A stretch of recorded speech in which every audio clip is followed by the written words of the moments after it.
Jorida, faleminderit që pranua ftesën për intervistë. Të drejtohem me ti se e kam më të thjeshtë. Të duket sikur po bëj muhabet në kafe. Faleminderit ti që më ftove për një kafe. Tani kafe s'kemi, se si duket PD-ja që është në opozitë për gjithë këto vite nuk ka lekas për kafe, po. Për kafe kemi, po menduam ta bëjmë shumë formale, jemi në parti. Si ka qenë familja jota?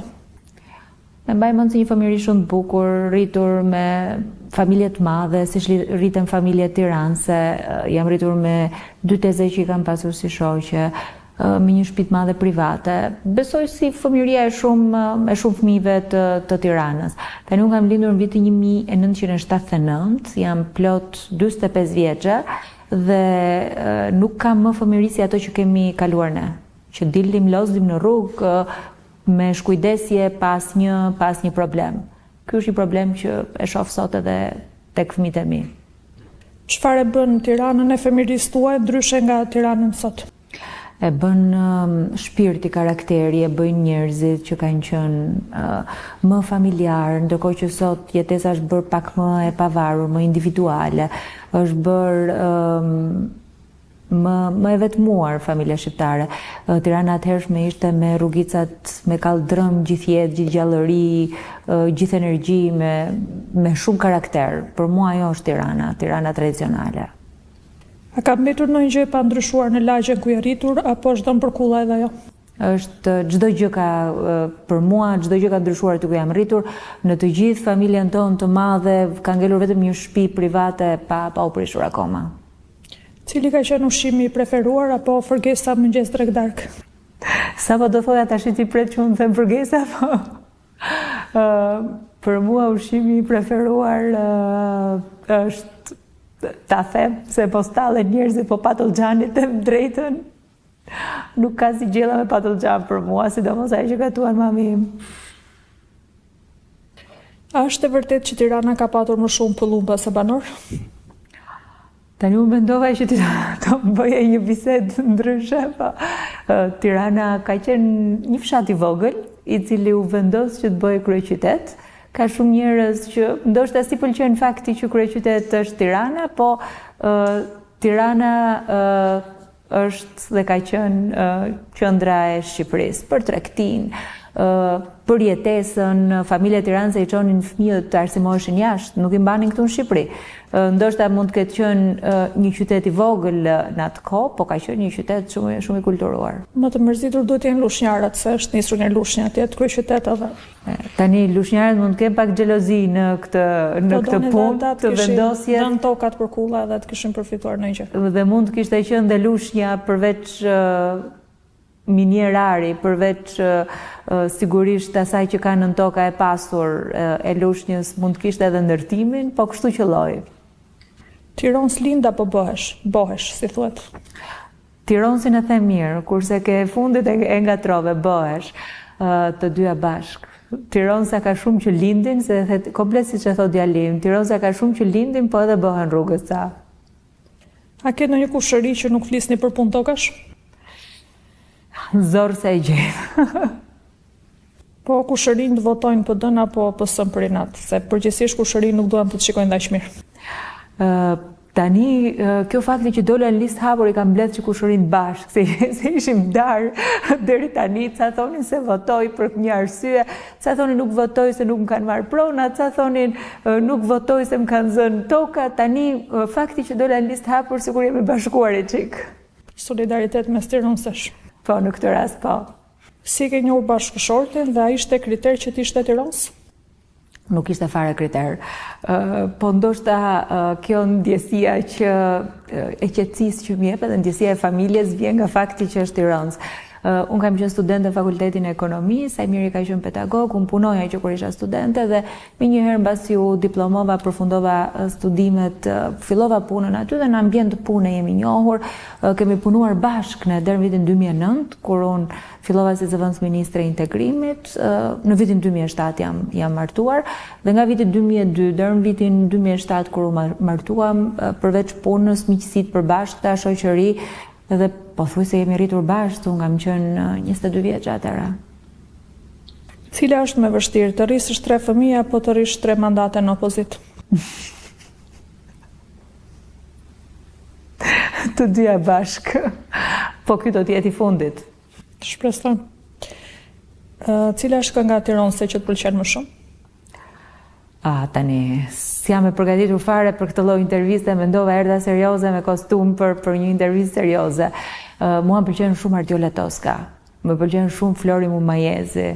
Në një këngë të tyre? Të dy, për shembull për Ardiola Toska ka Lule të bukura ka Tirana, ndërkohë që nga Flori Mumajezi çon Tirana.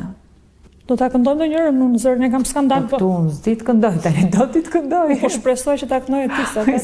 Kam hequr dorë nga për mua besoj të ka dalë llafi për valle, për këngë s'ka dalë akoma. Po kam parë ca vite duke kërcyer, po do pyesem më vonë. Okej, edhe vallën e ke, mirë. Si zysh ekonomiku, si u ndjeve kur Lulzim Basha tha 7x7=42?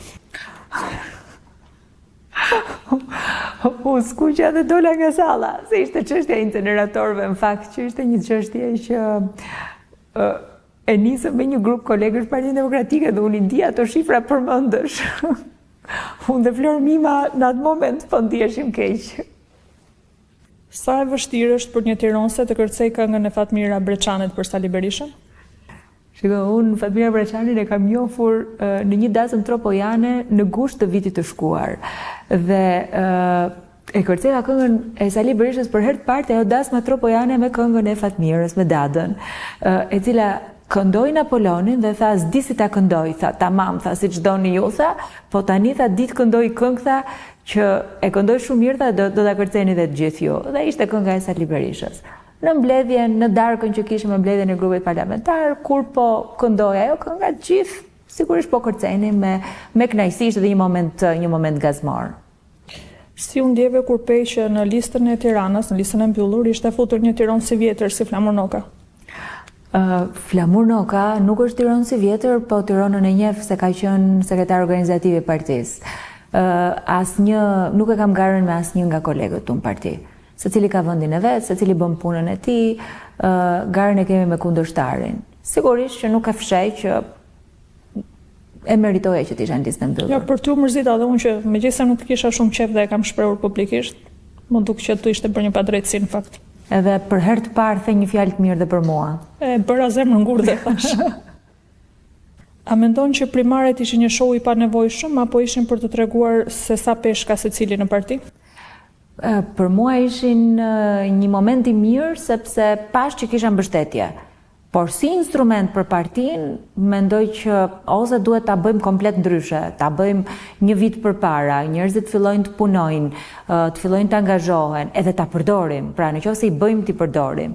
Po kjo është e shkuar tashmë sepse ne kemi betejën përpara dhe 3 javë na kanë mbetur me kundërshtarin. A mendojnë që Partia Demokratike është me dobët pa Grida Dumën? Mendoj që Grida bënte një pjesë të madhe të komunikimit publik të partisë. Mendoj që ishte luftarake në pjesën që ajo bënte, sidomos të debateve televizive. A flet me Lulzim Bashën? Se mua më çon mesazhe çdo fundvit, mesazhurimi. Jo, nuk kam folur, ka shumë kohë që nuk kam folur, nuk kam biseduar. Për herë të fundit ndoshta ka qenë mbi 2 vite më parë kur më ka ftuar për të shkuar në kuvendin e partisë që bën për prezantuar programin. A besoj edhe ti se plani me 5 pika i Lulzim Bashës do të nxjerrte vendin nga kriza? Tani, unë jam një nga personat që kemi kontribuar me këto plan me 3 pika, me 5 pika, me 7 pika. Mendoj që Partia Demokratike ka pas gjithmonë program më të mirë. Pastaj fakti a është me 3 pika, me 5 pika, 7 pika, kjo është çështje tjetër. Cila është politikania në radhët e PD-s që u ka frymëzuar? Politikane e femër. Secila në mënyrën e vet, nuk ndaj dot dikë secili ka modelin e vet në politikë. Dhe unë po them njërën këtu tani, do thonë 10 tjera pse s'më tham hua. Po unë kam nisur si zëvendësministri i integrimit me Majlinda Brekun, që të them drejtën më ka dhënë mbështetjen e saj.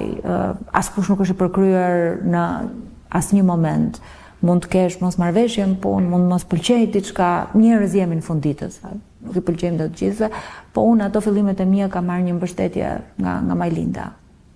A të dhembi dhe ty lënja jashtë liste Floriana Garës? Ashtu si për Flamurin edhe për Florianën, Partinë Demokratike ka vend për të gjithë. pastaj dikush është në listë hapur, dikush është në listë mbyllur, me thënë të drejtën isha për veten listë hapur dhe në atë moment e kisha shqetësimin tim. Përse të bindën në mend Floriana? Jo se nuk më bindën në mend Floriana, po isha e fokusuar më shumë tek pjesa e Tiranës dhe te pozicionimi im. Kë zgjedh mes Sali Berishës dhe Lulzim Bashës? Unë kam zgjedhur Sali Berishën. Ke ndarë mendin? E kam ndarë. Me cilin kem më shumë muhabet nga PD-ja, me Gaz Bardhen apo me Belind Këlliçen? Me Gazmend Bardhen. Ish shoqet e klasës nga PS-ja, që për të cilat ke folur, nuk të kanë njohur ndonjëherë që të kalosh nga partia e tyre? S'kemi bërë asnjëherë biseda politike me to, edhe kur kemi bërë diçka e kemi bërë me shaka. Ato e din bindjen time, biles disa nga ato kanë qenë me PD-n në rini, jo shoqet, po edhe shokët. Dhe ndaj mendime të kundërta për shumë gjëra në politik. Kur u blindua PD-ja, ishe brenda apo jashtë? Isha në shtëpi. Kishe ndonjë qëllimisht apo nuk dihet çfarë do ndodhte?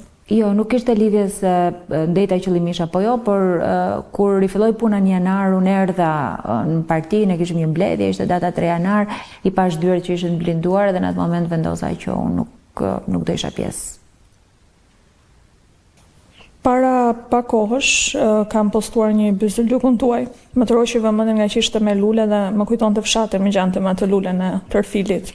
Edhe pas 12 vitesh në opozitë do e dija ku gjeni lekët për të blerë byzylyk aq të shtrenjtë. Se kaq naive nuk je, me fshatin dhe me lulet e Tërfilit. Tani unë i kisha hequr byrzylykët se isha në fushat dhe nuk kisha mbajtur asgjë sepse mendova që mbie diçka, po i vura vetëm për këtë intervistë, me thënë të drejtën. Ke bërë shumë mirë që ke thënë. Unë kam 2 byrzylykë, kam këtë që ma ka bler bashorti për 45 vjetorin, që kam deklaruar në deklaratën e pasurisë me faturë për kacet bler, dhe këtë që ma ka bler me motor dhe tezja ime përsëri për 45 vjetorin që e kam deklaruar në deklaratën e pasurisë të këtij viti. Nuk kam asgjë, as në shtëpi, as në familje, asgjë të pa deklaruar. Unë çdo gjë e kam të deklaruar me burim financiar, një pjesë e madhe me kredi bankare, një pjesë e madhe trashëgimi familjare, një pjesë e vogël si rezultat edhe i punës time dhe të bashortit tim. Bashorti im është në një punë të mirë, në 2 punë të mira në fakt, dhe kemi një jetesë normale. Ndoshta më të mirë se shumë familje të tjera, po kur asnjëherë në mënyrë absolute asnjë gjë e cila nuk më takon. Për ndryshe kundërshtari në shumë momente dhe sidomos për shembull komisionin hetimor të inceneratorëve do kish përdorur çdo gabim timin në karrierën time politike ose çdo fjalë që mund të ishte dëgjuar. Mbas atyre nuk ju hyn në sy fare këto byzylykët se ato kanë punën e vet, po kur të dalë deklarata pasurisë që është publike, do ta marrim të publikojmë për transparencë. Do ta publikosh edhe faturën, edhe çmimin dhe çdo gjë të dyjave. Nëse do e marrësh mandatin e deputetes, a do e lije prapë për të kandiduar për Bashkinë e Tiranës? Po nuk kanë nëse, sepse unë do ta marr. Partia Demokratike do të ketë në gjykimin tim me gjithë vështirësitë që është duke kaluar një rezultat jashtëzakonisht mirë, dhe unë do jem deputete në parlamentin e ardhshëm. Bashkia e Tiranës nuk ka qenë as në 2023-shin, as në 2019 jo, se ne ishim fare në zgjedhje, po nuk ka qenë në ambicjet e mia sepse unë kam qenë zëvendëskryetare bashkie. Kur mos thuaj kur, nuk i dihet, por për mua parlamenti ka një punë me të cilën ti mund të ndihmosh shumë njerëz dhe mund të jesh shumë konkrete për shumë njerëz. Cilat janë problematikat që ke dëgjuar më së shumti gjatë këtyre ditëve të fushatës? Tani ti them me fjalë thjeshta apo me fjalë ekonomike? Se po hym në çështje shifrash si luli do ngecim prap. Do ngecim prap, e vërtet. Tani njerëzit thonë s'ka lek, po ikin fëmijët. Kanë frikë për fëmijët në shkolla, nuk shpenzojnë dot. Pagat pothuajse nuk vlejnë fare. Arsimi është kthyer në problem, sidomos droga, nënat e reja kanë problem të jashtëzakonshëm, kanë frikë sigurinë për shkolla, familjet e shtresës mesme kanë pasiguri, thonë çfarë do ndodhi nesër, janë rritur shpenzimet çdo ditë. Për mua ekonomia, arsimi janë 2 fusha që shqiptarët kanë problematikë shumë të madhe. Dhe një pyetje të fundit, pse duhet ju votojnë qytetarët e Tiranës? Qytetarët e Tiranës duhet të më votojnë për shumë arsye. Askush nuk është i përkryer. Gjithë bëjmë gabime, askush nuk 100% është i kulluar. Por unë kam bërë më të mirën, kudo ku kam qenë, kurdo ku kam qenë, kam dhënë maksimumin tim, jam përpjekur që gjërat që kam marrë përsipër t'i çoj deri në fund, jam përpjekur që në gjykimin tim të mos t'i bëj keq kujt. Në Tiranë si të kemi edhe pak si shprehje, edhe si karakter tonin, mos i bin qaf, thot Avim, e ka si thënjet vetën, dhe do bëj edhe maksimumin tim edhe në mandatin e ardhshëm. Të përpiqemi që të bëjmë më të mirën për qytetarët, të përpiqemi të bëjmë më të mirën për përfaqësimin e Partisë Demokratike dhe të përpiqemi të bëjmë më të mirët edhe për fëmijët tanë. Unë, ti, shumë të tjerë kemi vendosur t'i rrisim fëmijët këtu. Edhe do të japim kontributin këtu, secili në mënyrën e vet. Faleminderit për intervistën. Faleminderit dhe ti.